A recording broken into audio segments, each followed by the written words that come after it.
Halo Ibu dan Bapak, ketemu lagi dengan saya Jalal di Teman Belajar Guru dan Siswa. Oke, kali ini kita akan belajar tentang bagaimana sih cara ngajarin FPB dan KPK menggunakan tahapan konkret, gambar, dan abstrak. Media apa saja yang akan kita pakai, terus bagaimana cara menggunakannya, terus bagaimana cara berkomunikasi dengan siswa, pemecahan masalah, pembuktian, dan penalaran matematisnya. Oke, sekarang kita mulai FPB terlebih dahulu. Oke, kita coba masuk ke pengertian dari FPB dulu. FPB singkatan dari faktor persekutuan terbesar. FPB adalah angka terbesar yang dapat membagi dua bilangan atau lebih tanpa sisa. Jadi kita akan mencari bilangan berapa yang paling terbesar yang dapat membagi beberapa bilangan tanpa sisa.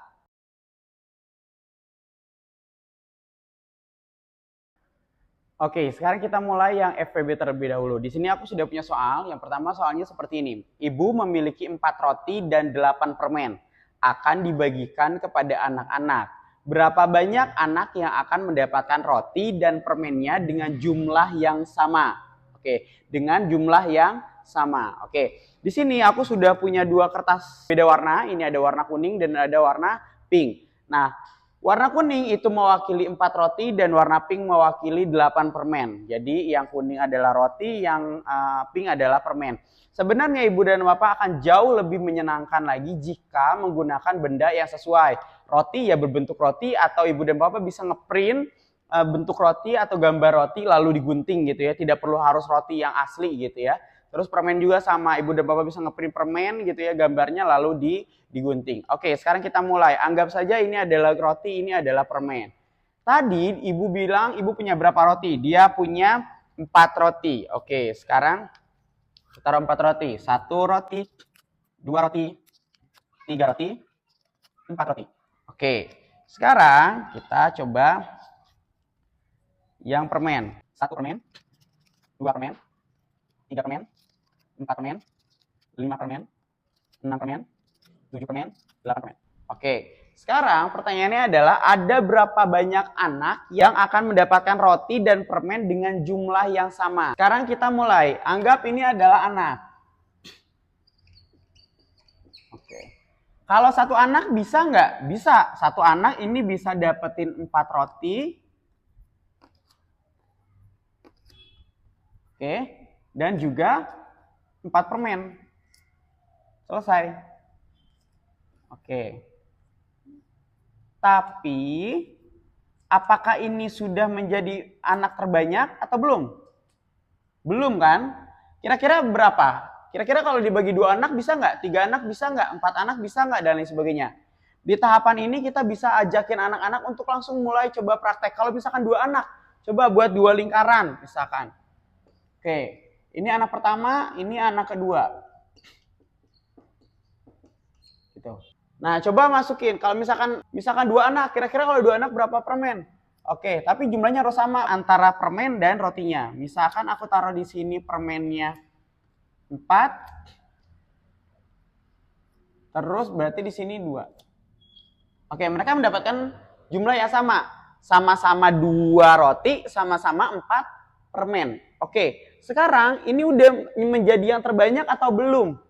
Nah, pertanyaannya sudah jadi yang terbanyak atau belum? Kira-kira kalau 3 anak bisa nggak? 4 anak bisa nggak? 5 anak dan seterusnya bisa nggak kira-kira?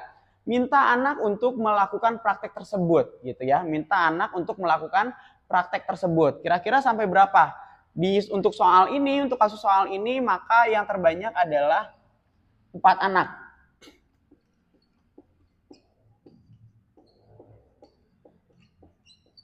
Oke, 4 anak. Jadi mereka bisa mendapatkan satu roti dan sama-sama mendapatkan 2 permen. Oke, di sini mereka bisa mendapatkan rotinya 1, permennya 2. Jumlahnya sama gitu. Tapi apakah ini yang terbanyak? Coba kita kalau misalkan 5, kita bisa tanya ke anak. Kalau 5 kira-kira bisa tidak? Kalau 5 bisa nggak dibagi? Nanti akan muncul pernyataan bahwa Kalau 5 nggak bisa karena rotinya aja ada 4. Kalau 5 ya satu orang nggak kebagian rotinya, tapi dapat permen tapi nggak dapat roti. Oke, berarti ini kan jumlah terbanyak. Jumlah anak terbanyak yang mendapatkan jumlah yang sama. Nah, kita bisa masuk ke dalam FPB-nya. FPB adalah, nah, salah satunya kalau 4 dan 8 adalah 4 gitu. 4 dibagi 4 1, 8 bagi 4 2. Selesai sampai situ nggak bisa dibagi lagi. Udah selesai. Pembuktiannya di sini gitu. Kita bisa ajakin anak untuk coba berkegiatan lagi. Kita bisa berikan contoh soal seperti ini, mungkin bisa ditambahin tadinya 4 permen dan 8 permen ditambahin jadi berapa dan seterusnya. Ingat, ketika kita mulai menaikkan tingkat kesulitannya, maka itu menjadi sebuah masalah untuk anak tersebut, sehingga mereka akan berpikir bagaimana caranya untuk memecahkan masalah tersebut. Ini mungkin kita kasih dua objek, ada roti dan permen. Mungkin kita kasih donat, setelah itu kita kasih 4 objek dan lain sebagainya. Lakukan kegiatan ini berulang kali sampai mereka paham betul kalau yang namanya FPB adalah mencari bilangan pembagi terbesar yang dapat membagi 2 angka itu. Gitu ya. Ini adalah tahapan konkretnya. Setelah itu kita coba masuk ke tahapan gambarnya.